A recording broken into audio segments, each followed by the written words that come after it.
அனைவருக்கும் வணக்கம். நான் தமிழரசி பாலமுருகன். இந்த பதிவில் நம்ம பார்க்க போகிறது இந்த ஏப்ரல் மாதத்திற்கான மைத்ரேயி முகூர்த்த நாள் மற்றும் நேரங்கள். இந்த மைத்ரேயி முகூர்த்தத்தை யார் ஒருத்தவங்க ரெகுலராக ஃபாலோ பண்ணிட்டு வராங்களோ அவங்களுடைய கடன் சுமை அப்படிங்கிறது படிப்படியாக குறைந்திருக்கிறது.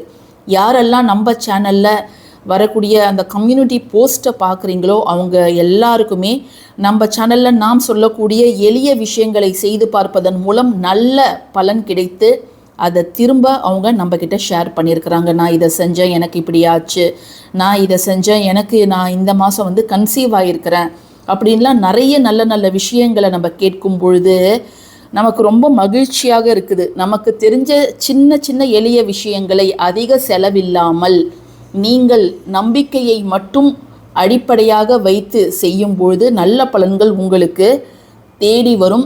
அதாவது உடனடியாக உங்களுக்கு பலன் தராவிட்டாலும் கூட நாளடைவில் மிகப்பெரிய நல்ல பலன் எல்லாத்தையும் சேர்த்து கடைசியாக எனக்கு பெருசாக நடக்க போகுது அப்படின்னு ஒரு நம்பிக்கையோடு இருங்க. நிச்சயமாக கூடிய விரைவில் உங்களுக்கு அந்த நல்ல விஷயம் நடந்தே தீரும்.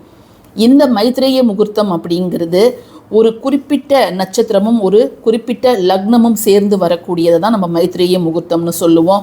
இந்த மைத்ரேயி முகூர்த்தம் மாதத்தில் ஒரு நாளோ 2 நாளோ வரும். இந்த மாதம் பார்த்திங்கன்னா ஏப்ரல் மாதத்தில் 2 நாள் வருது. அதில் 2வது நாள் சனிக்கிழமையில் வருது. ரொம்ப டாப்பான முகூர்த்தம் அது. ஸோ அதை யாருமே மிஸ் பண்ணிடாதீங்க. நிறைய பேர் இந்த மைத்ரேயி முகூர்த்தம் போடும் பொழுது என்ன பண்ணுறீங்க அப்படின்னா டேட்டை மட்டும் பார்த்துட்டு நீங்கள் ஸ்கிப் பண்ணிடுறீங்க. பட் அந்த தவிர இந்த பதிவில் தயவு செய்து செய்யாதீங்க. ஏன்னு கேட்டிங்கன்னா நம்ம 3 முக்கியமான விஷயங்களை அல்லது டிப்ஸுன்னு கூட சொல்லலாம், அதை இந்த பதிவில் நான் உங்கள் கூட பகிர்ந்துக்க போகிறேன். நானும் பணம் எடுத்து வைக்கிறேன், ஆனால் எனக்கு எதுவுமே நடக்க மாட்டேங்குது அப்படின்னு நீங்கள் கவலைப்படாதீங்க. கடன் தான் தீரணும் அப்படின்னு கிடையாதுங்க.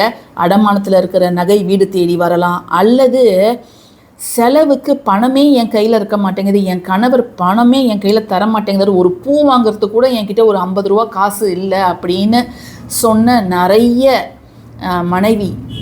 மனைவிகள் என்ன சொல்கிறாங்கன்னா, இப்போல்லாம் என் கணவர் நிறைய காசு என் கையில் தராரு, நீ உன் செலவுக்கு இதை வச்சுக்கோ அப்படின்னு கொடுக்குறாரு அப்படிங்கிறத சொல்லியிருக்கிறாங்க. பணப்புழக்கம் அப்படிங்கிறது நம்ம வீட்டில் எப்பொழுதுமே நல்லாயிருக்கும். இப்போது இந்த கவர் வைக்கிறதுல நிறைய பேருக்கு குழப்பம் இருக்குது.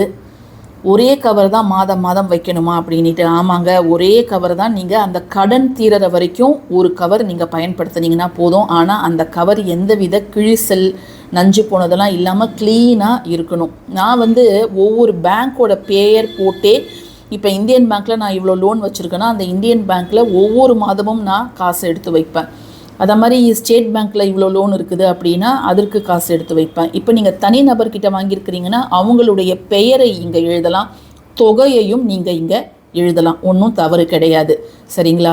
இப்போது நம்ம என்ன 3 விஷயத்தை ஃபாலோ பண்ணணும் ஒவ்வொரு முகூர்த்தத்துலேயும். மாதத்துக்கு ஒரு முகூர்த்தம் நீங்கள் செஞ்சால் போதும். இந்த மாதம் நீங்கள் பின்பற்ற வேண்டிய ஒரு முகூர்த்தம் 2வது முகூர்த்தம் சனிக்கிழமை அன்று வரக்கூடியது. சரிங்களா? என்ன அந்த 3 டிப்ஸு நம்ம ஃபாலோ பண்ணணும் அதையும் இப்போ நான் ஃபஸ்ட்டு சொல்லிடுறேன். அதுக்கப்புறம் நம்ம டேட் அண்டு டைமை பார்க்கலாம். எல்லாருமே கமெண்ட் செக்ஷனில் கடன் தீரும் அப்படிங்கிறத டைப் பண்ணிவிடுங்க. ஃபஸ்ட்டு பார்க்கக்கூடிய ஒரு குறிப்பு என்ன அப்படின்னு பார்த்தீங்கன்னா, இந்த பச்சை கற்பூரம். இந்த பச்சை கற்பூரம் எப்பொழுதும் உங்கள் பூஜை ரூமில் நிறைவாக இருக்கணும்.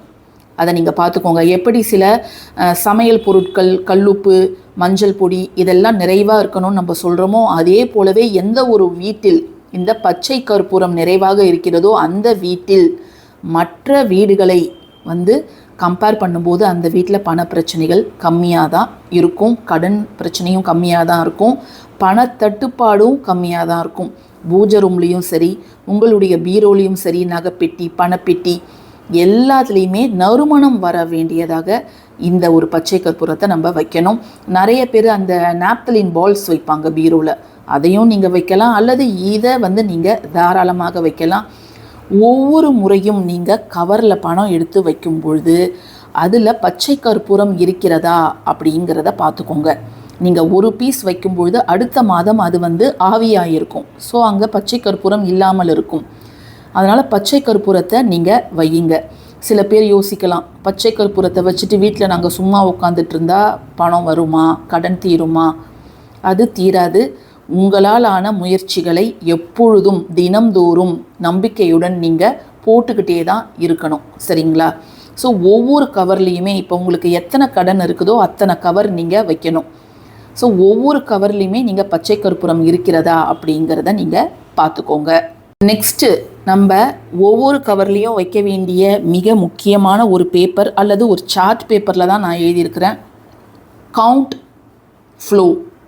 கவுண்ட்னா எண்ணுவது, ஃப்ளோ அப்படின்னா வழிந்து ஓடுவது. ஸோ பணம் நம்மிடம் வழிந்து ஓடணும் அப்படின்ற மாதிரி ஒரு பொருளை தரக்கூடியது தான் இந்த ஸ்விட்ச் வேர்டு. ஸ்விட்ச் வேர்டு பொதுவாக ஆங்கிலத்தில் தான் இருக்கும். இதுக்கு நம்ம டைரெக்டாக தமிழில் மீனிங்லாம் ட்ரான்ஸ்லேட் பண்ணி பார்த்தா முழு மீனிங் தராது. பட் ஆனால் இந்த வார்த்தைகளை நீங்கள் திரும்ப திரும்ப திரும்ப உச்சரிக்கும் பொழுது அது உங்களுக்கு பணத்தை ஈர்த்து தரக்கூடிய சக்தியை கொடுக்கும். எப்படி நம்ம கோபமாக இருக்கும் பொழுது ஓம் ஓம் அப்படின்னு சொல்லும் பொழுது நம்முடைய மனது அமைதியாகிறதோ அதே போலவே இந்த கவுண்ட் ஃப்ளோ அப்படிங்கிற அந்த ஸ்விட்ச் வேர்டு எவ்வளவு பெரிய பண நெருக்கடியில் இருந்தாலும் பணத்தை நம்மிடம் கொண்டு கொடுக்கும். ஸோ இதையும் நீங்கள் ஒவ்வொரு முறையும் பணத்தை எடுத்து வைக்கும் பொழுது உச்சரிங்க. ஒரு 2-3 முறையாவது உச்சரிச்சுட்டு அதுக்கப்புறம் பணத்தை நீங்கள் உங்களுடைய கவரில் வைக்கலாம். நெக்ஸ்ட்டு இந்த ஒரு சார்ட் பேப்பர். இது மணி கோடு அப்படின்னு சொல்லுவாங்க. இந்த கிரபவாய் கோட்ஸு அப்படின்லாம் இருக்குது, ஹீலிங் கோடு அப்படின்லாம் ஒரு கோட்ஸ்லாம் இருக்குது. ஒரு பிரச்சனைக்குமே கோடு இருக்குதுங்க.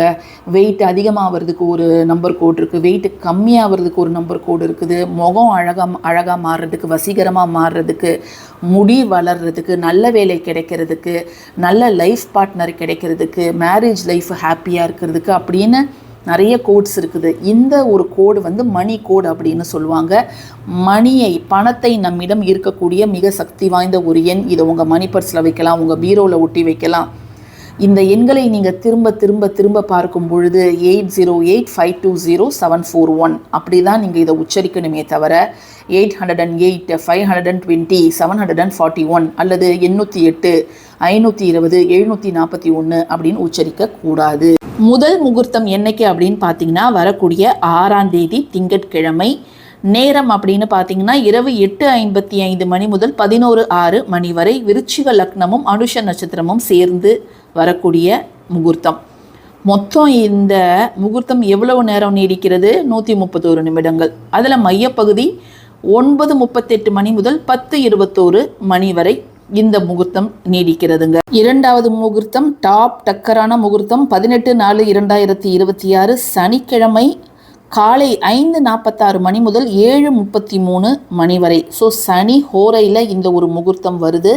சனிக்கிழமை சனி ஹோரையில் நம்ம கடன் தீர்வதற்கு பணமை எடுத்து நம்ம கவரில் வைக்கும்பொழுது 100% உங்களுடைய கடன் சுமை அப்படிங்கிறது தீரும் அப்படின்னு சொல்லுவாங்க. நேரம் 107 நிமிடங்கள். மையப்பகுதி 6:21 மணி முதல் 6:56 மணி வரை.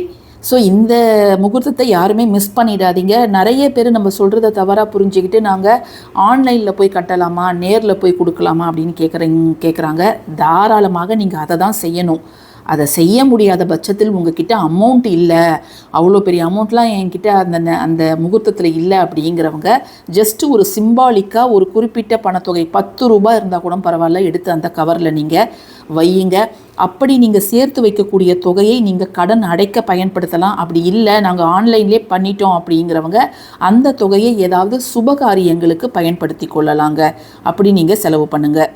செய்யக்கூடாத ஒரே தவறு என்ன அப்படின்னு பார்த்தீங்கன்னா, நீங்கள் கவரில் பணம் எடுத்து வைக்கிறீங்கல்ல, ஒரு அவசர செலவுக்காக டக்குன்னு பணம் உங்ககிட்ட இல்லை, பட் அந்த பணம் உங்களுக்கு தேவைப்படுது. இப்போ ஒரு சிலிண்டர் வந்துருச்சு, அவங்கக்கிட்ட நீங்கள் பணம் பே பண்ணணும். அப்படிங்கிற பட்சத்தில் இந்த கவர்லேருந்து பணத்தை தயவு செஞ்சு எடுக்காதீங்க. ஒன்ஸ் நீங்கள் பணத்தை எடுத்து வச்சிட்டிங்கன்னா வச்ச பணத்தை நீங்கள் மறந்துடுங்க. அவசர தேவைக்கு இதிலிருந்து எடுக்கக்கூடாது. அப்படி நீங்கள் எடுக்கும் பட்சத்தில் நீங்கள் இத்தனை மாதம் செய்த விஷயத்துக்கு புண்ணியம் இல்லாமல் போய்விடும். அதை மட்டும் நீங்கள் பார்த்துக்கோங்க. இந்த பதிவு உங்களுக்கு பயனுள்ளதாக இருக்கும்னு நான் நினைக்கிறேன்.